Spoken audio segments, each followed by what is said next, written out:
तीन बहनों की लालची भाभी। करिश्मा, रेशमा और मनीषा तीन बहनें हैं। उनका एक भाई भी है, मयंक। मयंक अपनी बहनों को बहुत प्यार करता है, लेकिन मयंक की पत्नी सविता इस मामले में मयंक से बिल्कुल ही अलग है। वो अपनी ननदों का जितना बुरा कर सकती है उतना बुरा करती ही रहती है और अपनी ननदों पर हुक्म भी चलाती है। करिश्मा, करिश्मा, तुमने अभी तक नाश्ता नहीं बनाया? तुम्हारे भैया को ऑफिस जाने में देर हो रही है। हाँ भाभी, बस अभी बनाती हूँ। करिश्मा, तुम ये ढीलापन छोड़ दो। कल को पराए घर जाना है। वहाँ अगर तुम इस तरह से काम करोगी तो लोग क्या कहेंगे कि माँ ने और भाभी ने कुछ सिखाया नहीं। और तुम्हारी दोनों बहनें कहाँ हैं? रेशमा मार्केट गई है और मनीषा सो रही है। क्या? सुबह के 8 बज रहे हैं और ये महारानी अभी भी सो रही है? ये कहते हुए सविता अपनी सास दुर्गा देवी के पास जाती है। माँ जी, देख रही हो अपनी बेटियों के तौर तरीके? क्या हुआ बहू, सुबह सुबह क्या कर दिया मेरी बेटियों ने? अरे एक तो अभी अभी उठकर किचन में गई है, दूसरी सुबह सुबह बाहर चली गई और तीसरी अभी तक सो रही है। क्या करूं मैं इन तीनों का? मैं तो परेशान हो गई हूँ। जा जाकर उठा उसे और रेशमा से मैं बात करती हूँ। सविता सीधा मनीषा के कमरे में जाती है और उससे कहती है, महारानी जल्दी उठो, सूरज सर पर आ गया है। भाभी थोड़ी देर और सोने दो ना, मैं रात को लेट सोई थी। वो क्या है ना, यूनिट टेस्ट चल रहे हैं। शराफत से उठती है या नहीं, या फिर पानी की भरी बाल्टी डालो तेरे ऊपर। नहीं भाभी, मुझे बिस्तर में नहीं नहाना, उठती हूँ मैं। मनीषा जल्दी से उठकर बाथरूम में चली जाती है। सभी आराम से बैठकर नाश्ता कर रहे होते कि तभी रेशमा बाजार से हाथ में सामान लिए आ जाती है। रेशमा को देखते ही सविता उस पर बरस पड़ती है। लो, आ गई महारानी। ऐसा भी क्या सामान लाना था जो सुबह आंख मलते ही बाजार की तरफ रवाना हो गई? भाभी, कल आप ही तो चीख रही थी कि घर का सारा सामान मुझे ही लाना पड़ता है, घर में किसी को भी किसी काम से कोई लेना देना नहीं है। अब मैं बाजार जाकर सामान ले आई तो आपको इस बात से भी तकलीफ हो रही है? देख रही हो माँ जी, अपनी बेटी की जुबान कैंची से भी तेज चलती है।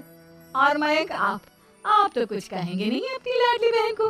रेशमा, अपनी भाभी से ऐसे बात नहीं करते। चलो माफी मांगो। भैया, मैं क्यों माफी मांगू?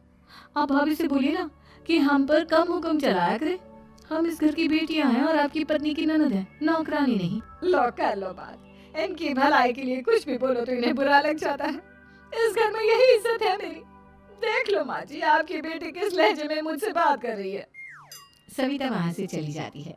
मयंक को बहुत गुस्सा आता है, वो भी वहाँ से चला जाता है। फिर करिश्मा रेशमा को समझाती है, रेशमा, तुम्हें भाभी से माफी मांग लेनी चाहिए थी ना। लेकिन दीदी, मैंने कुछ किया ही नहीं, तो मैं माफी क्यों मांगू? हाँ करिश्मा दीदी, रेशमा दीदी जैसे ही घर में आई भाभी ही उन पर चिल्ला रही थी। हाँ, मैं मानती हूँ कि गलती भाभी की थी।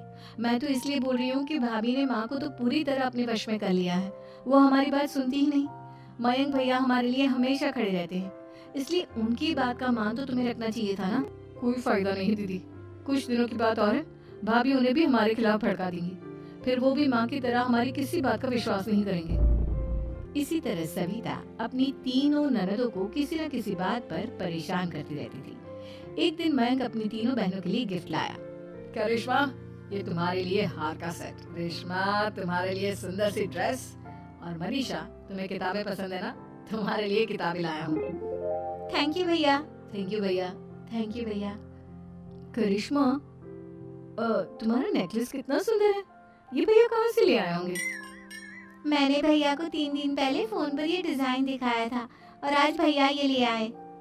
सविता तो अपनी ननदों के गिफ्ट्स देखकर जल गई और करिश्मा का नेकलेस तो उसे भी बहुत पसंद आया था।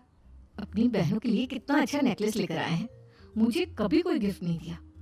मैं आज ही ये हार चुरा लूंगी। रात में सविता करिश्मा का हार चुरा लेती है और इसी तरह उसे अपनी ननदों की जो भी चीज अच्छी लगती वो उसे मांगती नहीं, बल्कि रात के अंधेरे में चुरा लेती।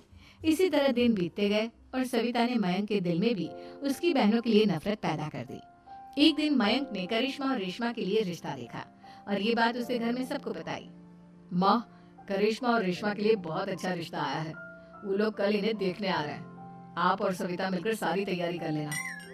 ये सुनकर करिश्मा और रेशमा खुश हो जाती हैं, लेकिन सविता सोचती है, अगर इन दोनों बहनों की शादी हो गई तो घर और बाहर का काम कौन करेगा?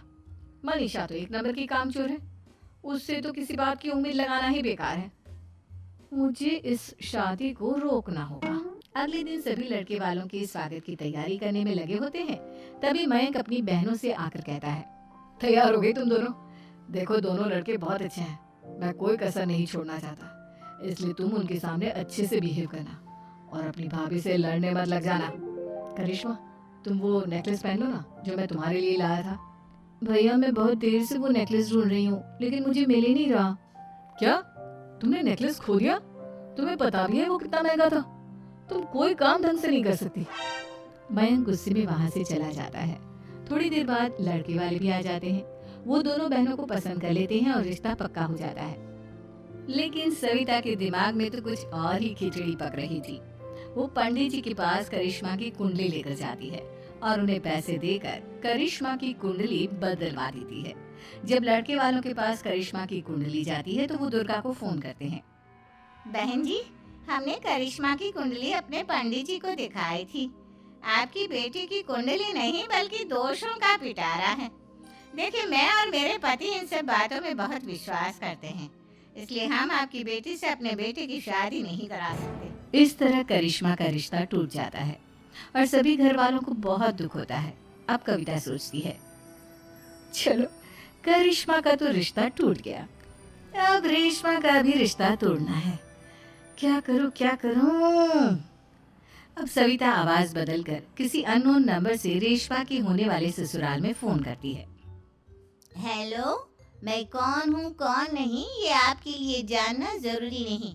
बस इतना सुन लो कि रेशमा का 2 साल से किसी के साथ अफेयर चल रहा है। बस रेशमा का रिश्ता तोड़वाने के लिए सविता का इतना कहना काफी था।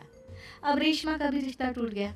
मयंक और दुर्गा देवी ने रेशमा को खूब खरी खोटी सुनाई और उससे बार बार उस लड़के के बारे में पूछने लगी। आप दोनों मुझे क्यों परेशान कर रहे हो? अरे कोई लड़का होगा मेरी लाइफ में तो मैं बताऊंगी ना, जब कोई है ही नहीं तो कहाँ से लाऊं मैं कोई लड़का? तो तेरे होने वाले ससुराल वालों को फोन किसने किया था? माँ मैं नहीं जानती किसने फोन किया था, मैं सच कह रही हूँ। मैं तो पहले ही कह रही थी इसकी लगाम खींच कर रखो, लेकिन मेरी सुनता ही कौन है। आप चुप रहिए भाभी, ये सब आपका ही किया धरा है। अब तीनों बहनों को विश्वास हो जाता है कि ये सब उनकी भाभी ही कर रही है। तीनों बहनें अपनी भाभी को सबक सिखाने के लिए एक वकील कर लेती है और घर में हिस्सा मांग। देखो भैया, माँ बाप की जायदाद में जितना बेटों का हक होता है उतना ही बेटियों का, इसलिए इस घर के 4 हिस्से होंगे और हमें अपना हिस्सा चाहिए। मैंने तुम्हारे लिए क्या क्या नहीं किया और तुम इस घर में हिस्सा मांग रही हो?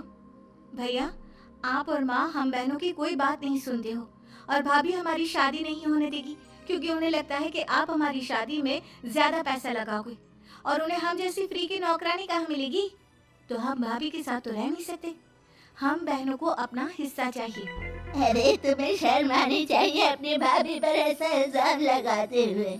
वो तुम्हारे बारे में कितना सोचती है। हाँ माँ, भाभी हमारे बारे में बहुत सोचती है, दिन रात बस यही सोचती रहती है कि किस तरह से अपनी तीनों ननदों को परेशान करूं और कभी मुझे पढ़ने भी नहीं देती।